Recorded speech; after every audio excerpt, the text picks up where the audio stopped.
Imagine it's a Tuesday morning in February 2016. You're a mid-level manager at a mid-sized company in Baltimore. Your name is David. You're not rich, not poor. You have a checking account, a savings account, a mortgage payment set to auto draft in 4 days, and a credit card balance you've been chipping away at for 6 months. You wake up, open your banking app, and the screen loads a little slower than usual. You don't think about it. You pour your coffee. You check again. The app gives you an error. Server issue, probably. You try the website instead, it loads, you log in, your balance shows zero. Not a small number, not a suspicious transaction. Zero, as in the field is blank. You call the bank. The automated system plays for 11 minutes before a representative picks up. She tells you the bank is experiencing a technical issue and that your funds are safe. She cannot tell you when access will be restored. She cannot tell you what caused the issue. She asks if there's anything else she can help you with. There isn't, because you cannot reach your money. You check again at noon, still zero. You check at 3 p.m., same. By 6 p.m., a local news channel has a 2-paragraph story on its website saying the bank is investigating a cybersecurity incident. By 10 p.m., it's the lead story on 3 national networks. By the following morning, you know the word cyberattack, but you still cannot access your money. This is not a hypothetical. This is a composite built from documented incidents. The Bangladesh bank heist of 2016, the WannaCry attack of 2017 that froze the National Health Service across the United Kingdom, the Travelex currency exchange collapse of 2020 that left customers unable to access foreign currency for weeks, the Colonial Pipeline attack of 2021 that emptied gas stations across the southeastern United States not because there was no fuel, but because the payment and logistics systems were compromised. In each of these cases, the physical asset existed, the oil was in the pipeline, the money was in the accounts, the medicine was in the hospitals. The attack didn't destroy those things. It severed the connection between you and them, and that severing, it turns out, is enough. This is not theory, this is documented history, and once you understand what actually happens to your bank account in the first 72 hours of a cyber attack, you begin to see something uncomfortable about the infrastructure that mediates your entire financial life, something almost nobody explains clearly. Not your bank, not the news, not your employer. Let's go through it precisely. If you're enjoying this deep dive into the story, hit the subscribe button and let us know in the comments from where in the world you are watching from today. Before we talk about what happens to you, it's worth understanding what actually happens to a bank when it's hit. The public image of a cyber attack is a hacker in a dark room, bypassing firewalls, stealing data. Sometimes that's accurate, but the attacks that affect your account aren't always about theft in the traditional sense. They're often about disruption, about poisoning the mechanism of exchange itself. Modern banking infrastructure is not one system. It is dozens of systems, many of them legacy technology built in the 1970s and 1980s, patched together with middleware sitting beneath a digital interface designed to look clean and simple. COBOL, an ancient programming language, still processes an estimated 95% of ATM transactions and the majority of daily credit card swipes. The systems that display your balance, process your payment, and authorize your card are not the same system. They talk to each other through a series of translators.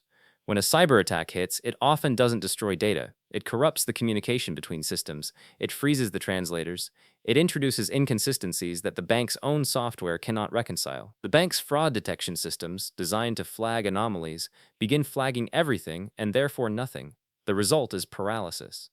The bank knows this almost immediately. What it doesn't know in the first hours is the scope. It doesn't know if the breach is contained to one system or 20. It doesn't know if customer data has been exfiltrated. It doesn't know if its reconciliation processes have been corrupted. Until it knows those things, it cannot safely open the gates. So it closes them. This is the decision you are not told about. Not a malfunction, not a glitch. A deliberate shutdown of access made in the first hours, usually before you've noticed anything is wrong. The first thing that happens in a serious cyber attack against a financial institution is that nothing appears to happen to you. This is by design, and it is one of the most dangerous aspects of the event. Banks have crisis communications playbooks. Those playbooks universally prioritize one thing above all others: preventing panic withdrawals. The second a bank announces it has been compromised, it risks a bank run. Not a digital one, but a physical one. People lining up at branches, people flooding call centers, people moving funds to competitors, stressing the interbank transfer systems, creating a secondary crisis on top of the primary one. So the initial posture is always containment and silence, a terse statement acknowledging a technical issue, a reassurance that funds are safe, a promise to update customers as more information becomes available. During this window, you are in a peculiar position. You may not be able to log in. Your mobile app may return errors. Your card may be declined at a restaurant or a gas station. But you don't know why. You cannot know why. The bank is not telling you. In the 2017 WannaCry attack, National Health Service staff in the United Kingdom showed up to work and found their computer screens displaying a ransomware demand. Surgeries were canceled, ambulances were diverted, patients were turned away. The public did not receive a clear explanation of what was happening for hours. During that window, patients, families, and employees were operating on incomplete information in a situation where incomplete information could be fatal. The silence is not malicious, but it is structural. It is built into the incentive of every institution under attack, and in that silence, the gap between what is real and what you can access widens. By the end of the first day, the effects begin compounding. Auto payments begin failing. If your mortgage, rent, utilities, or loan payments are scheduled to draft from the affected account, they will attempt to process against a frozen system. Some will fail and retry, some will simply fail. The billing systems on the other end do not know why. They register a declined transaction. Depending on the institution, this may immediately trigger a late payment notice, a penalty fee, or in the case of some loan servicers, the beginning of a delinquency record. Your credit score does not know you were the victim of a cyber attack. It knows a payment was missed. This is not theoretical. After the 2021 CNA financial cyber attack, one of the largest insurance companies in the United States, systems were frozen for weeks. Employees could not access internal tools. Policy records were inaccessible. Customers trying to make claims found themselves in a processing void. The cascade of downstream failures from a single institutional freeze extended far beyond anything the headline numbers suggested. Credit cards, if issued by a different institution, may still work. But if your primary account is frozen and you have limited credit available, you are now rationing. Groceries, fuel, medicine. You are making triage decisions in a situation you didn't anticipate, with a timeline you cannot predict. ATMs present a separate problem. Even in cases where your bank's ATM network technically functions, daily withdrawal limits exist. If a cyber attack causes the bank to lower those limits as a precautionary measure, which has happened, you may find yourself limited to a few $100s per day, regardless of what you have on deposit. The cash in the machine is finite. Other customers are withdrawing simultaneously. By midday, many machines are empty. This is the point at which cash, physical cash held outside the banking system, becomes relevant in a way that most people haven't thought about since the 1990s. Not because cash is inherently superior, but because it is the one form of liquidity that does not depend on a digital intermediary to function. By the second day, if the attack is significant enough to make national news, you are now operating in a deteriorated information environment, and this creates a second-order problem. Misinformation spreads faster than official communications. Rumors about the scope of the breach, about which accounts are affected, about whether data has been stolen, circulate before the bank has completed its own forensic assessment. Some of those rumors will be true, some will be exaggerated, some will be deliberately seeded by actors who benefit from panic or from eroding trust in the institution. You cannot tell the difference. Neither can most journalists. The bank's own communications are carefully worded to minimize legal exposure, which means they are carefully worded to minimize clarity. You are reading between lines that have been drafted by lawyers. In 2020, when Travelex was hit by the Sodinokibi ransomware attack on New Year's Eve, customers who had loaded travel money cards found themselves unable to use them for weeks. Travelex initially described it as a software service issue. The word ransomware did not appear in their public communications for days after it was already widely reported by security researchers and journalists. By the time a clear picture emerged, the damage to customers was done, and the damage to Travelex itself was terminal. The company entered administration later that year. The gap between what an institution knows and what it tells you is not necessarily fraud. It is the natural product of legal caution colliding with operational chaos during an active incident. But the effect on you is the same. You are making decisions about your financial life with information that is incomplete at best and deliberately managed at worst. This matters because many people in the second 24 hours make decisions they later regret.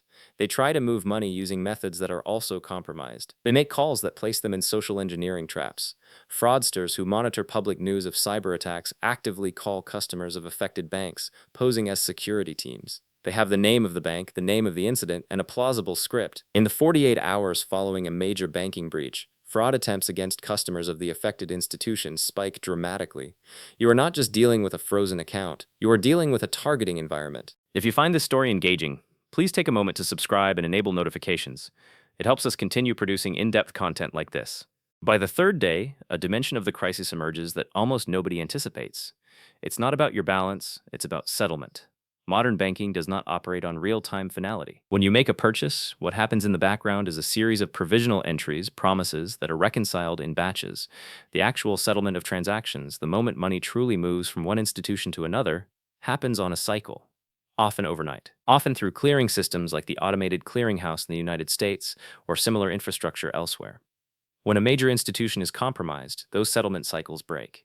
Transactions that appeared to clear begin reversing. Payments that appeared to post begin disappearing. The bank's own records of what you're owed versus what you owe become the subject of reconciliation processes that can take days. During that window, your true balance is, in the strictest sense, uncertain, not fraudulently uncertain, procedurally uncertain. Think about what that means. The number on your screen has always been, to some degree, an approximation, a reflection of a highly sophisticated but ultimately fragile settlement system operating in the background. In normal times, that system is fast and reliable enough that the approximation feels like a fact. In a breach, the approximation is revealed. This is what happened in 2012 when Knight Capital, a major trading firm, was effectively destroyed in 45 minutes by a software malfunction. $440 million vanished from the firm before anyone could stop it because the systems executing trades moved faster than the humans monitoring them. It was not a cyber attack in the traditional sense, but the mechanism, automated systems making irrecoverable decisions faster than human oversight could intervene, is identical to what happens in a coordinated cyber attack on banking infrastructure. The settlement problem is why bank restorations after cyber attacks are not simply a matter of flipping a switch. The bank has to audit every provisional transaction from the period of the breach, reconcile them against counterparty records at other institutions, and then reconstruct a state of accounts that all parties can agree is accurate. That process takes time, and during that time, any attempt to rush restoration risks compounding the damage. Your 3 days may become 5. Your 5 days may become 10. Let's step back from the sequence of events and look at the underlying structure, because this is what the news coverage almost never explains. Your bank account is not a box. It is a ledger entry in a system of interconnected ledgers, each of which depends on other ledgers, none of which is fully authoritative on its own. Your balance is a consensus, a convergence of records held by your bank, by the payment networks that process your transactions, by the clearinghouses that settle them, and by the counterparty institutions involved in each transaction. That consensus is maintained by software that was written by humans, that runs on hardware, that depends on network connectivity, that communicates through protocols.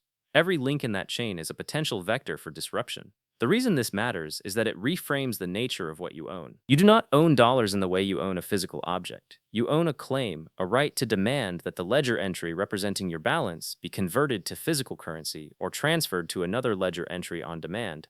That right is real, it is legally protected, but its exercise depends entirely on the infrastructure that mediates it. This is the exchange assumption at work in its digital form. In normal times, the assumption that you can access your money whenever you want is so reliable that the distinction between owning a claim and owning the thing itself feels academic.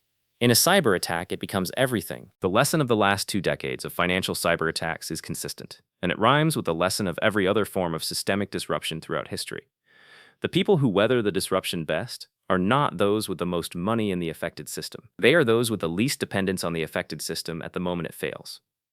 The Kenyan economy, for reasons of geography and development, built robust mobile payment infrastructure, M-Pesa, that operates largely independently of traditional banking. When global banking systems face disruptions, Kenyan mobile payment users experience much of it as noise rather than crisis, because their financial infrastructure doesn't sit on the same stack. The resilience wasn't the result of more sophisticated technology. It was the result of different technology with different dependencies.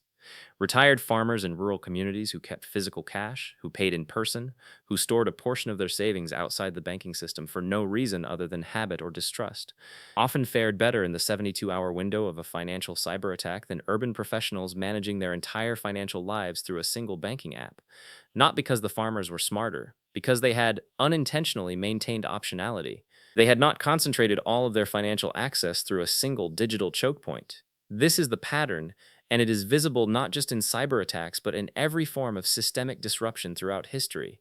The people who survive best are rarely those with the most stored in the system. They are those who maintain the ability to function outside it. Here is what people typically need access to in a 72-hour window when normal financial infrastructure fails. Cash for immediate purchases. Groceries, fuel, medicine, incidentals. Not a fortune. The research from regional disaster events consistently shows that the amount most households actually need to function for 72 hours without electronic payment access is smaller than most people imagine, typically a few $100s. The problem is not the amount, it's that almost nobody holds that amount outside the banking system in a form they can access without a card. A secondary payment method at a different institution, credit cards, prepaid cards, or accounts at a second bank that is not affected by the same breach. The probability that two unrelated institutions suffer simultaneous identical attacks is low. Diversification across institutions is the financial equivalent of not putting everything in one place. Awareness of automatic payment schedules, knowing which payments are set to draft during a vulnerability window, and having a way to notify the receiving institutions proactively can prevent penalty fees and delinquency marks that are difficult to reverse. This requires knowing your own financial schedule, which many people, relying entirely on automated systems, have never mapped out explicitly, and information hygiene, the ability to distinguish legitimate communications from the affected institution from social engineering attempts that will inevitably follow in the wake of a public breach. The rule is simple and absolute. Do not respond to inbound contact from someone claiming to be your bank. If you need to speak to your bank, you initiate the call using a number from the back of your card or from the official website you navigate to directly. None of these are expensive. None of them require gold or a bunker or a financial advisor. They require a small amount of deliberate preparation and an accurate mental model of what your financial life actually depends on. There's a reason this preparation is rarely discussed.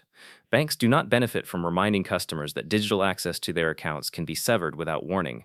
The entire consumer banking model depends on the perception of seamless, frictionless availability. The more a customer integrates their financial life into a single institution's app, the stickier the relationship, the harder it is to leave, and the more valuable the customer is.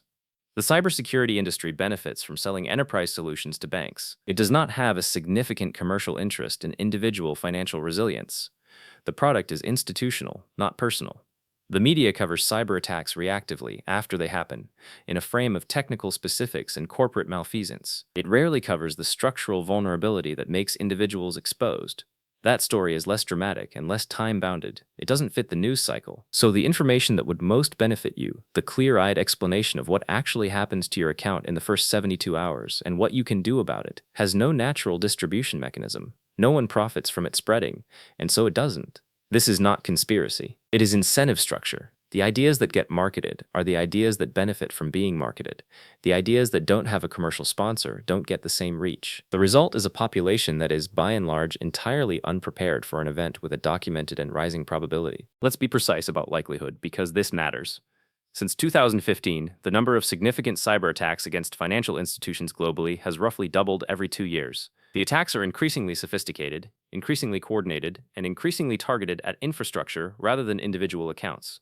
The goal is not always theft. It is often disruption, leverage, or the demonstration of capability. In 2023 alone, the MoveIt data breach affected hundreds of organizations, including multiple financial institutions and government agencies.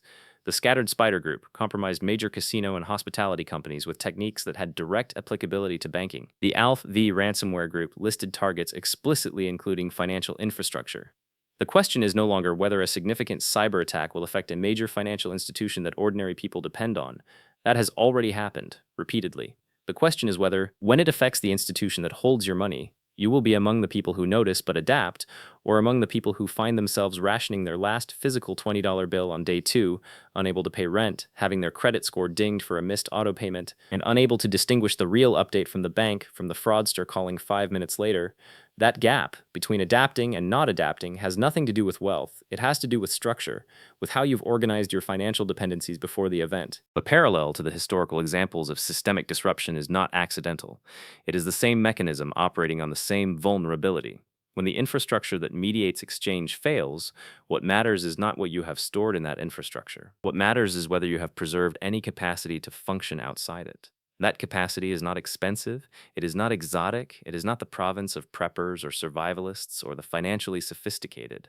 It is simply the maintenance of optionality. The deliberate refusal to route every aspect of your financial life through a single digital choke point. Physical cash, accounts at multiple institutions, a mapped understanding of your own automatic payment schedule, the habit of initiating rather than responding when something seems wrong, a mental model of what your financial life actually depends on, not what the app makes you think it depends on, but the infrastructure underneath it.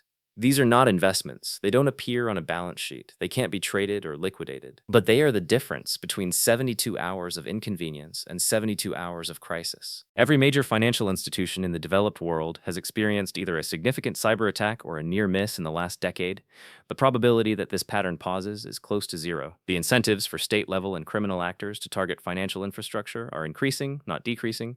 The complexity of the systems being defended is increasing, not decreasing. The attack surface is expanding with every new integration, every new app, every new digital dependency layered onto already fragile legacy systems.